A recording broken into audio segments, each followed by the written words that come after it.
Over now to Véronique Lemoine, the scientific director at the Cité du Vin, who in our preliminary discussions were really interesting to hear her talk about the global changes and the interaction between the wine world and the world at large. Over to you, Véronique.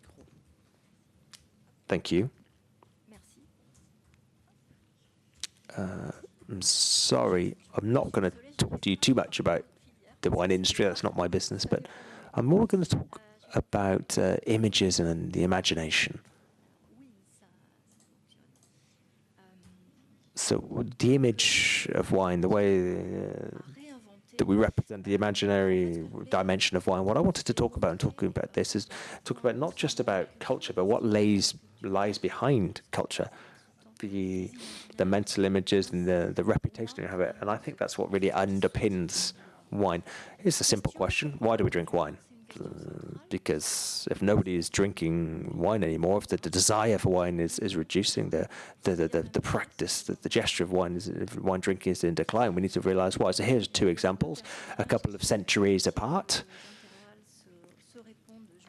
So anyway, let's try and answer the question, why do we drink wine? Pascaline touched on this a little bit earlier.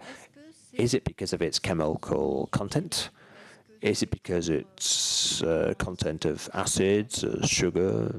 Is it for its aromatic profile? Olivia's just mentioned this, maybe. But also, let's not forget, there are many people for whom wine is just liquid in a glass with all the sensorial properties it may have. This wine is not something which they find particularly interesting. So there must be another reason. Why do we drink wine? I think first and foremost because we are a humans are social beings. We're a social species. As we were talking about this yesterday, and we are social creatures. We love nothing more than getting together, being together, just speaking together. But then the question is, why has wine become such a central figure in our social lives, our social interactions for thousands of years? I mean, there's an easy answer, which would be the capacity of wine to lower inhibitions. For example, yesterday evening, we were inaugurating that new exhibition of our 50 partner wine regions. I don't think anybody ended up as drunk as Bruegel's peasants here around the right. They seem to have had a bit too much to the bottle. I don't think that's what anybody ended up like that last night, did they? But I think what really makes us, draws us to wine, which keeps wine occupying such a central role in our wine, is because we are a species capable of stories. We are essentially a narrative and a creative species. Since the dawn of time, and this is an example here from the Chauvet caves in France. They weren't drinking wine just yet back then, but we as humans, we don't just live world of it, we just experience them. We seek to imbue them with meaning. We seek to explain the world around us. The world is a story that we tell each other and tell ourselves. And I'm not going to go back through the whole history of anthropology, but this is this is the cover here. You have a book called the Storytelling Race, the Storytelling Species, from Nancy Houston, who's an anthropologist. She reminds us that we are the only species of animal on the planet. We live in reality. We have one foot outside reality. We need a bit more. We need to take that step outside reality. We have religions. We have taboos, rituals, genealogy, stories, magic. All those forms of narrative, of storytelling, which are rooted in our imaginations. And that imaginary realm constitutes a second level of reality. Worlds which are imaginary, but which are still true. Our imagination combined. And again, this I could Maurice Godelier is the name that comes to mind as an anthropologist who's worked a lot on this question. But our imagination combined with our mastery of language, of symbolism and imagery allows us to describe reality in the past or the future and the present, but it also allows us to imagine explanations for reality. So science being one way of explaining reality, not just fiction. There are not things but there are things that we cannot see, but we manage to reconcile our the imagination and the visible, the tangible, the real. We also create imaginary worlds and social conventions. And our imagination is absolutely of crucial importance to the creation of these social conventions. I'll give you an example for how intangible and tangible becomes really. What about think of money as a concept? It's if I'm going to pay for my lunch with seashells, I'd probably get told I'm not welcome in the restaurant anymore. But a couple of years ago, if I'd have wanted to pay for something with a Bitcoin, same thing, it wouldn't have worked. So it's a convention. It's something that we agree upon, that we agree that money, which is not real, it's an abstract concept, but we agree to imbue it collectively with meaning, with reality. So we live in reality, but we also live partly in storyland, and we live in our shared imaginations. For humans, fiction is as real as the earth on which we walk. It is the earth on which we walk. It's what supports us through the world. And it's all the more important that these stories that we tell us, these symbols, these beliefs, these rituals that we share are all attached. They're all shared collectively as a community. It's that community of belief and understanding expressed in the symbolism of shared stories, of shared know-how we've talked about. We share these stories, we share our know-how, our traditions, we pass them down from one generation to the next. So reality is interpreted through the lens of this imaginary world, but which helps also to shape our realities through our increasingly complex cultures and stories. There are great narratives which unite and bring us together, a good example being myths and religions. But for thousands of years, wine has been a deeply cultural drink. The real world of wine is shaped by, imbued by all these stories and imaginations, these images that come to us.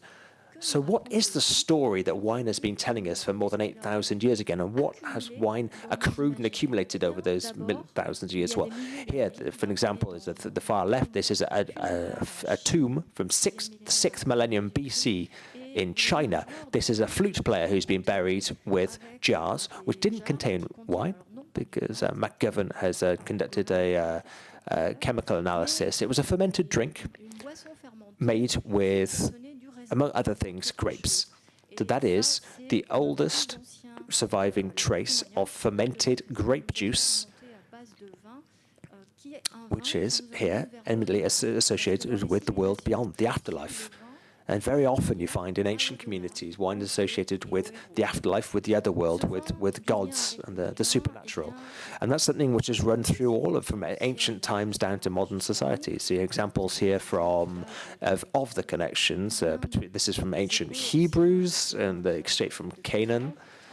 We have the divinities, the gods of wine, who often play a particular role in Greco-Roman society. Very often they die and are reborn. That dual symbolism, which is linked to the vine, which is a plant which seems to die away and be reborn again every spring. And these the gods of wine are very often associated with blood, that intimate connection between blood and wine. Death, rebirth of Ompelos, the lover of Bacchus, is reborn in the form of a vine. And the symbolism of wine and blood, of course, we're very familiar with that in the Western world through Christianity, and particularly the Catholic Church. And we have what we call, this is the mythical pressoir, the wine press here in the right. This was it's actually the image of Christ's blood being pressed as wine, a bit literal. It's wine, obviously, the symbolism is what ritual symbolism of wine is important in Christianity, but not just for the Christian. It's not just for communion. It's also a symbol of hospitality and of care and of course commerce, because monks made a lot of money from the wine trade themselves. I talked about care, about the medical aspects of wine. Wine is regarded as a medical product, because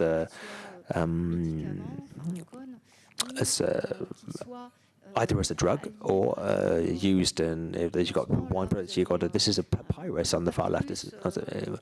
It's from the Hebrews papyrus. This is a recipe for medicine using wine to cure the liver. So, in any case, The idea, though, as of wine as food, as a nourishing drink, that survived right through to the earlier 20th century. You got these advertising posters at the bottom right corner. It says, sponsored by the government. It says, wine makes you strong, drink more wine.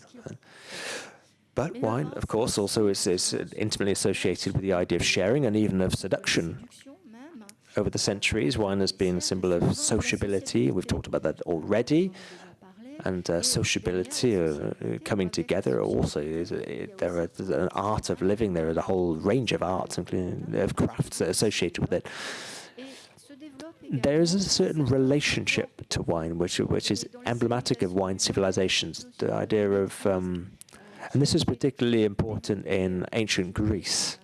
You read Plato's Symposium, for example. You quickly see that the very strong connection between wine, art, and the way that you control yourself. It's all about wine of self-control. A good Greek citizen, a proper Greek citizen, must know how to consume wine responsibly. It would be badly seen to not know how to hold your wine. But wine is also associated with power. Wine is a symbol of power in many cases. Consumption habits, which are obviously wine is a luxury image. This is Laurent Menetré is going to talk a little bit more about this image later. I know so in detail. But wine as a symbol of power brings us on neatly to the idea of wine as a tool of diplomacy. And wine has been used as a symbol and a tool of diplomacy for centuries, and that continues now. And in everything that you've seen in my presentation heretofore, you've seen frescoes, I've shown you mosaics, sculptures, paintings. There's not a single art form, when I talked about images and imagination, there's not a single art form which does not celebrate in some respect the place of wine within our culture and perpetuate that image of wine being central to our culture. We unfortunately don't have time to listen to these opera extracts today, but music has also celebrated wine as well.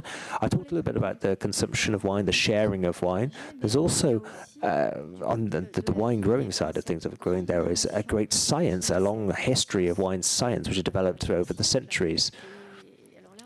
And what sets us apart, I believe, as a species, as humans, is that bees, for example, they learn things by doing, but bees do the same thing that bees were doing 10,000 years ago. Humanity is part of the essence of being human, is that we continue to evolve and develop with our shared mastery of language, and symbolism allows us to pass things through the generation, and from record keeping, also from art and drawings, whatever it is, we manage to pass on from generation to generation our science, our expertise, and to accumulate and accrue new knowledge. Same with techniques and know-how, and you can find here examples of from scientific texts, and also more light illustrations. There's also a long-standing link between wine growing and nature,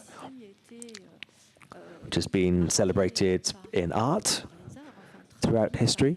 With this, very often, it's the harvest you see very often represented in art. It's a particular moment of particular importance for.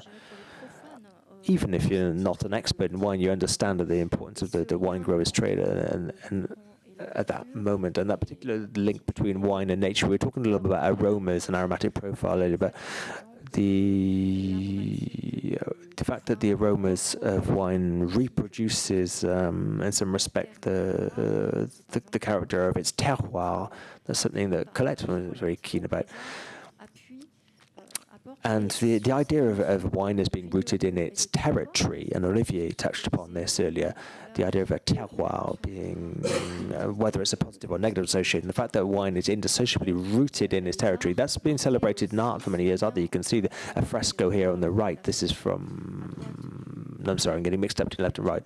The one, the Good Government, that's on the left there, the Duke of Berry represented here, and he shows the Good Prince and his and the involvement of winemaking and how winemaking shapes the landscape. We've also talked a little bit about this very deeply rooted idea of wine representing the territory from which it springs. Even the Romans had it a long time. There was already in ancient Rome a certain system of cru, if you will, of different what they call wines coming from specific places, and how they were shaped by their territories and vice versa. a system which ultimately gave birth to what we have today with our designated geographical origins, our AOCs.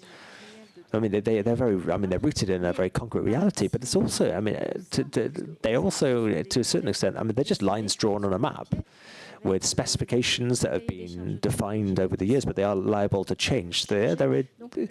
Again, in some of it's that interaction between reality and imagination, and how they shape each other, and vice versa. Vines and wines are also sources of identity and pride. They can bring the pride of winemakers, the pride of a whole region, and you can hear some examples here of the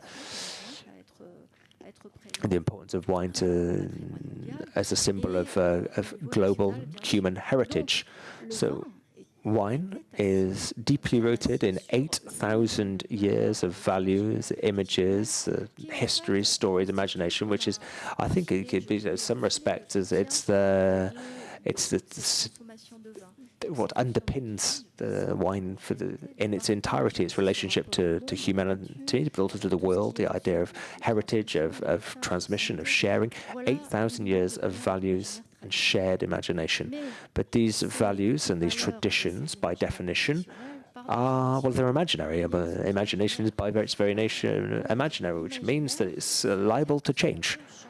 As I've been trying to get across to the presentation, things always continue to change. The way that we perceive the world, the way that our beliefs, the beliefs of consumers, but the beliefs of citizens, if you will, constantly evolve and change. So are we, I mean, they're liable to change. An image as an abstract could change. Like, for an example I've given here is an iceberg which is melting. Are we living through a crisis in our image, our imagination of wine?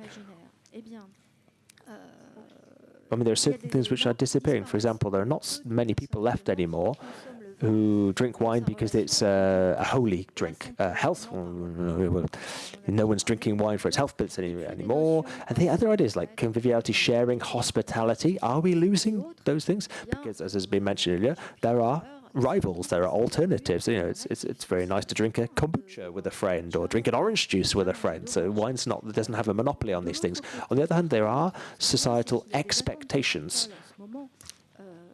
which, faced with challenges of the modern world, the changing world, the changing environment, there are a certain amount of societal expectations that I believe here, for us at the Cité du Vin, that the idea of wine's relationship to the world, the control, the mastery that wine symbolizes, we think are real assets and attributes for the future. To not lose hope entirely, here are some positive examples of the image of wine, which continues to thrive. Right at the top levels of diplomacy, wine still is imbued with a lot of symbolic importance.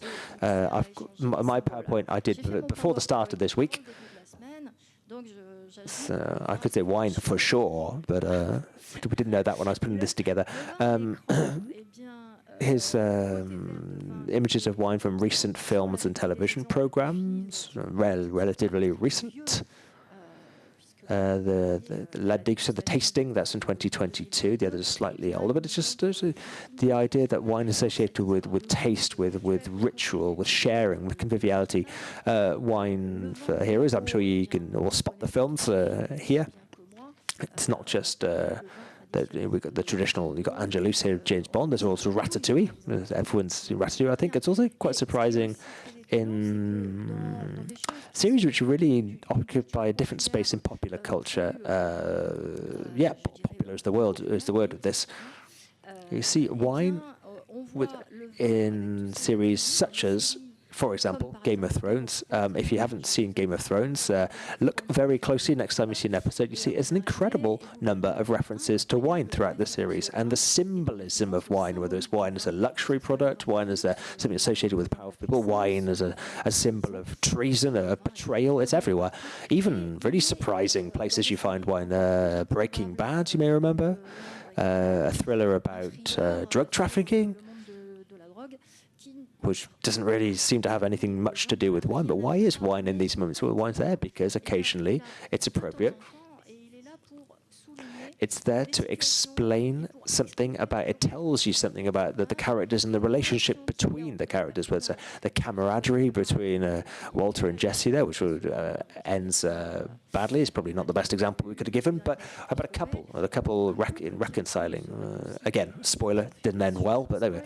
Even more surprising, this is a recent example, this is Stranger Things, series which is more for younger people. I'm not allowed to say that, but it's a science fiction series, but you can see on the left, this is a mother who is trying to save her daughter from a monster, kind of the demon from hell, but she's got a bottle of wine to beat him off. She's just broken a bottle of wine on the table. So wine's present in a place you might not have expected it. And wine is also used to express the social standing of characters, even their character. For example, you got the bottom right there, someone's offer as a police chief who's very naive. He's just learning how to. He didn't know how to pronounce the word Cabernet Sauvignon. More recently, again, you're probably familiar with this lady.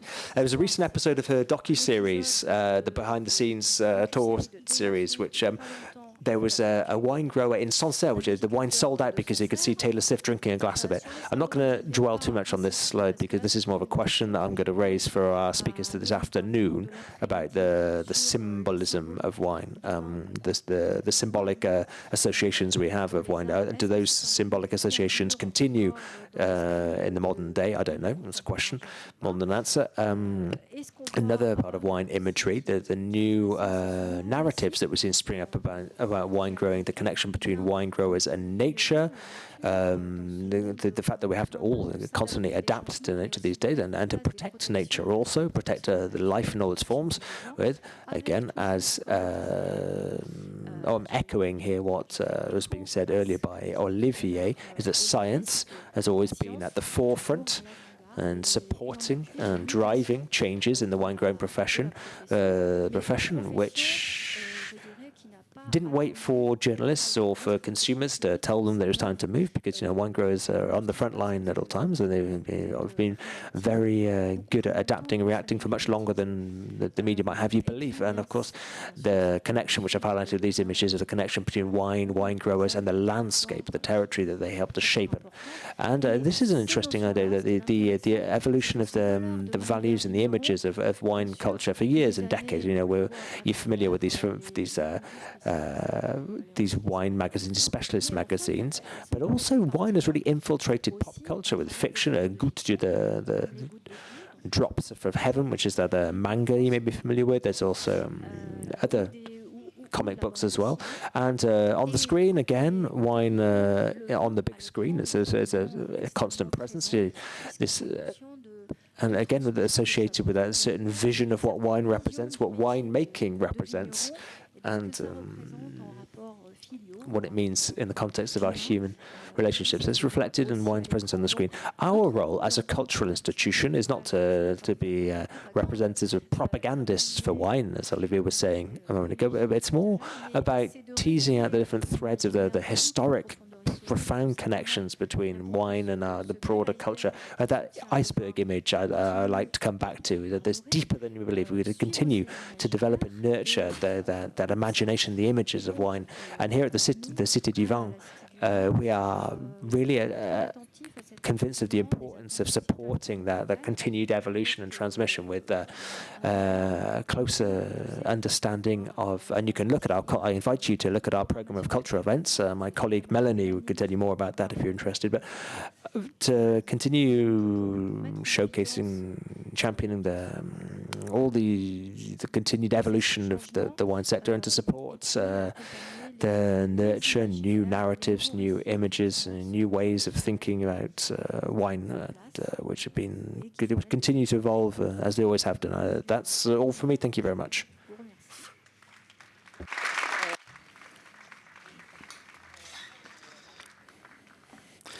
Thank you very much. So now we're going to move on. I'll allow you a few seconds to enjoy the drawing on the screen.